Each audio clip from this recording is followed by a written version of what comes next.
Hi guys, ഞാൻ ആർഷ. Truth and tales by ആർഷ എന്ന എന്റെ പുതിയ യൂട്യൂബ് ചാനലിലേക്ക് എല്ലാവർക്കും സ്വാഗതം. ഒരു പ്രേതത്തെ പ്രതിപട്ടിക ചേർക്കുക കേൾക്കുമ്പോൾ അല്പം വിചിത്രമായിട്ട് തോന്നിയേക്കാം അല്ലെ? പക്ഷേ അങ്ങനെ ഒരു സംഭവം ഉണ്ടായിട്ടുണ്ട്. ഇപ്പോഴല്ല, കുറച്ചു വർഷങ്ങൾക്ക് മുൻപ്. 1977 കോട്ടയം മെഡിക്കൽ കോളേജിലെ കുറച്ച് വിദ്യാർത്ഥികൾ ചേർന്ന് ഒരു ബെറ്റ് വെക്കുന്നു. പാതി രാത്രി 12 മണിക്ക് മോർച്ചറി വരെ ഒന്ന് പോകണം, അതും ഒറ്റയ്ക്ക്. എത്ര മനോഹരമായ ബെറ്റ് അല്ലേ? ഈ 2025 എന്നോട് പറഞ്ഞ നടക്കൂല കേട്ടോ. അപ്പൊ നമ്മുടെ റിയൽ സ്റ്റോറിയിൽ ആദ്യം തമാശയ്ക്ക് പറഞ്ഞു തുടങ്ങി, പിന്നീട് അത് കാര്യമായി. തന്റെ ധൈര്യത്തെ ചോദ്യം ചെയ്തപ്പോൾ, പരിഹസിച്ചപ്പോൾ, അതേ തുടർന്ന് അടിപിടിയും വഴക്കും തർക്കവും ഒക്കെ ഉണ്ടായപ്പോൾ ഈ ബെറ്റ് വെച്ച ആള് ഈ വെല്ലുവിളി അങ്ങ് ഏറ്റെടുത്തു.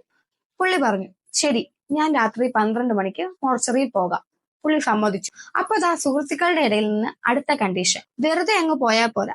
ഈ സുഹൃത്തുക്കളിൽ ഒരാൾ പകൽ സമയത്ത് ചെന്ന് ഒരു മൃതദേഹത്തിന്റെ ചുണ്ടിൽ ഒരു സിഗരറ്റ് വെക്കും.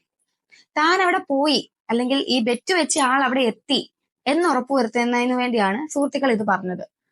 ഈ സിഗരറ്റ് രാത്രിയിൽ പോയി കണ്ടുപിടിച്ച് എടുത്തോണ്ട് വരണം. അതായിരുന്നു സുഹൃത്തുക്കളുടെ കണ്ടീഷൻ. രാത്രിയിൽ മോർച്ചറിൽ പോയി എന്നൊരു കള്ളവും പറഞ്ഞിട്ട് ഏതെങ്കിലും ഒരു സിഗരറ്റും കൊണ്ട് കാണിച്ചാൽ പോരെന്നൊക്കെ നമുക്ക് തോന്നും. പക്ഷേ ഈ കേസിൽ അത് പറ്റില്ലായിരുന്നു. ഈ സുഹൃത്തുക്കള് അടയാളം വെച്ച സിഗരറ്റില് പ്രത്യേകമായിട്ട് എന്തോ ചെയ്തിട്ടുണ്ട് എന്നും ഇയാളോട് അവർ പറഞ്ഞിട്ടുണ്ടായിരുന്നു. അതുകൊണ്ട് പോയേ പറ്റൂ. അങ്ങനെ ആ ദിവസം അവസാനിച്ചു. രാത്രി 12 മണി അടുക്കാറായപ്പോൾ നമ്മുടെ ബെറ്റ് വെച്ച ആള് പതുക്കെ മോർച്ചറിയുടെ അടുത്തേക്ക് നീങ്ങി. അവിടെ ഒരു സെക്യൂരിറ്റി ഉണ്ട്.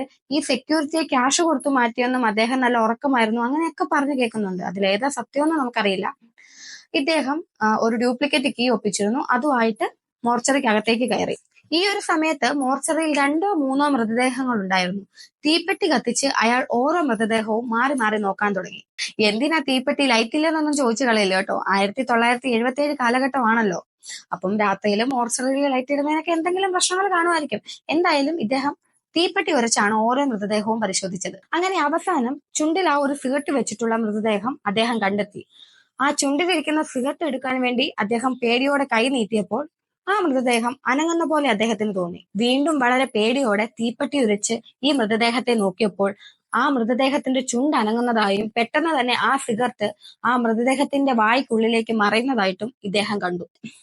അർദ്ധരാത്രി 12 മണിക്ക് മോർച്ചറിക്കുള്ളിൽ വെച്ചുണ്ടായ ഈ ഒരു അനുഭവം അയാൾക്ക് താങ്ങാനായില്ല. വലിയൊരു ഷോക്കായിരുന്നു അയാൾക്കത്. ആ ഒരു മൃതദേഹത്തിന്റെ മുകളിലേക്ക് തന്നെ പിടഞ്ഞു വീണ് അദ്ദേഹം അവിടെ വെച്ച് മരിക്കുകയാണ് ഉണ്ടായത്. കേരളത്തിലെ ആദ്യകാല സൂപ്പർ നാച്ചുറൽ കേസുകളിൽ ഒന്നാണ് കോട്ടയം മെഡിക്കൽ കോളേജിലെ മോർച്ചറി കൊലപാതക കേസ്. 1977 കാലഘട്ടമായതുകൊണ്ടും അർദ്ധരാത്രി 12 മണിക്ക് ഒരു മോർച്ചറിയിൽ വെച്ചുണ്ടായ നിഗൂഢ മരണമായതുകൊണ്ടും അന്ന് ഈ ഒരു വാർത്ത വളരെയധികം ശ്രദ്ധയാകർഷിച്ചു. പക്ഷേ ഹൊറർ സ്റ്റോറികൾക്കും തെറ്റിദ്ധാരണകൾക്കും ഊഹാപോഹങ്ങൾക്കുമെല്ലാം ഈ ഒരു കേസിന്റെ കാര്യത്തിൽ ആയുസ് വളരെ കുറവായിരുന്നു. കാരണം പോലീസ് വളരെ ചുരുങ്ങിയ സമയം കൊണ്ട് തന്നെ പ്രതിയെ അറസ്റ്റ് ചെയ്തു. പ്രതി മറ്റാരുമായിരുന്നില്ല, ഈ ഒരു ബെറ്റിലെ എതിർകക്ഷി തന്നെയായിരുന്നു. തന്റെ സുഹൃത്തുമായി ബെറ്റ് വെച്ചതിനു ശേഷം അയാളെ കൂടുതൽ ഭയപ്പെടുത്തുന്നതിനു വേണ്ടി മോർച്ചറിയിൽ ഉണ്ടായിരുന്ന ഒരു മൃതദേഹം മാറ്റി ആ സ്ഥാനത്ത് കയറി കിടക്കുകയാണ് ഇയാൾ ചെയ്തത്. ചുണ്ടനക്കിയതും സിഗരറ്റ് വായ്ക്കുള്ളിലേക്ക് ഒളിപ്പിച്ചതുമൊക്കെ തന്റെ സുഹൃത്തിനെ ഭയപ്പെടുത്തുവാൻ വേണ്ടി ഇയാൾ മനഃപൂർവ്വം ചെയ്തതായിരുന്നു. പക്ഷേ അയാൾ തമാശയ്ക്ക് ചെയ്ത ഈ ഒരു കാര്യം ഒരാളുടെ ജീവൻ എടുക്കുമെന്ന് അയാൾ കരുതിയില്ല.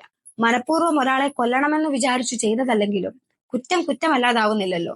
മനഃപൂർവ്വമല്ലാത്ത നരഹത്യക്ക് അന്ന് ഇയാളുടെ പേരിൽ കേസെടുത്ത് കോടതി ഇയാളെ ശിക്ഷിക്കുകയാണ് ഉണ്ടായത്. ഈ ഒരു റിയൽ സ്റ്റോറി പറഞ്ഞ് അവസാനിപ്പിക്കുമ്പോൾ എല്ലാവർക്കും തോന്നുന്ന ഒരു സംശയമാണ്, ഈ മോർച്ചറിക്കുള്ളിൽ വെച്ചിട്ട് തന്റെ സുഹൃത്തിനെ കണ്ടപ്പോൾ ഈ മരിച്ചയാൾക്ക് മനസ്സിലായില്ലേന്ന്. സ്വാഭാവികമായിട്ടും എനിക്കും ആ ഒരു ഡൗട്ട് തോന്നി. പിന്നെ ഞാൻ കുറെ ആലോചിച്ചപ്പോൾ എനിക്ക് തോന്നി, ഈ ഒരു ബെറ്റ് വെച്ചയാള് വളരെയധികം പേടിച്ചായിരിക്കും മോർച്ചറിയിലേക്ക് ചെന്നത്. മോർച്ചറി, മൃതദേഹം എന്നൊക്കെ കേൾക്കുമ്പോൾ എത്ര ധൈര്യശാലിയാണെന്ന് പറഞ്ഞാലും കുറച്ചൊക്കെ ധൈര്യം ചോർന്നു പോവുമല്ലോ. അപ്പോൾ വളരെയധികം പേടിച്ചായിരിക്കും ഇദ്ദേഹം ഈ മോർച്ചറിയിലേക്ക് ചെന്നിട്ടുണ്ടായത്. കൂടെ രാത്രിയാണ്, നല്ല ഇരുട്ടാണ്. ഈ ഒട്ടും വെളിച്ചമില്ലാത്ത ഇരുട്ടുള്ള സമയത്ത് നമുക്ക് നമ്മുടെ സ്വന്തം, അതായത് നമ്മുടെ സ്ഥിരം ഉറങ്ങുന്ന ഒരു റൂമിലെ ഒരു വസ്തു പോലും വേറെ പലതുമായിട്ട് തോന്നാറില്ലേ? എനിക്ക് അങ്ങനെ തോന്നിയിട്ടുള്ള കുറെ അനുഭവങ്ങൾ ഉണ്ടായിട്ടുണ്ട്. നിങ്ങൾക്കും ഉണ്ടായിട്ടുണ്ടാവാം. നമ്മൾ രാത്രിയിലോ അല്ലെങ്കിൽ ഏതെങ്കിലും ഒരു സമയത്ത്, ഒട്ടും വെളിച്ചമില്ലാത്ത സമയത്ത്, ഇപ്പൊ ഒരു തുണി തൂക്കിയിട്ടേക്കുന്നതായിരിക്കും, അല്ലെങ്കിൽ ഒരു കസേരയായിരിക്കും. ഇതിനൊക്കെ വേറൊരു രൂപം വരുന്നതായിട്ടൊക്കെ നമുക്ക് ഫീൽ ചെയ്യാറുണ്ട്. പെട്ടെന്ന് തന്നെ അത് മാറാറുമുണ്ട്. ഈ ഒരു സംഭവം നടക്കുമ്പോൾ മോർച്ചറിയിലും ഇരുട്ടാണ്. അയാൾ തീപ്പെട്ടി കത്തിച്ചാണ് ഓരോ മൃതദേഹവും മാറി മാറി നോക്കിയത്. പിന്നെ അദ്ദേഹത്തിന് ഈ പറഞ്ഞ ധൈര്യക്കുറവും ഉണ്ടാകാം. നമ്മുടെ സ്വന്തം മുറിയില് ഇരുട്ടുള്ള സമയത്ത് നമുക്ക് ഇങ്ങനെയൊക്കെ തോന്നുമെങ്കിൽ ഒരു പരിചയവുമില്ലാത്ത ഒരു മോർച്ചറിയിൽ, അതും അർദ്ധരാത്രി 12 മണിക്ക് പോകുന്ന ആളുടെ അവസ്ഥ ഒന്ന് ആലോചിച്ച് നോക്കിക്കേ.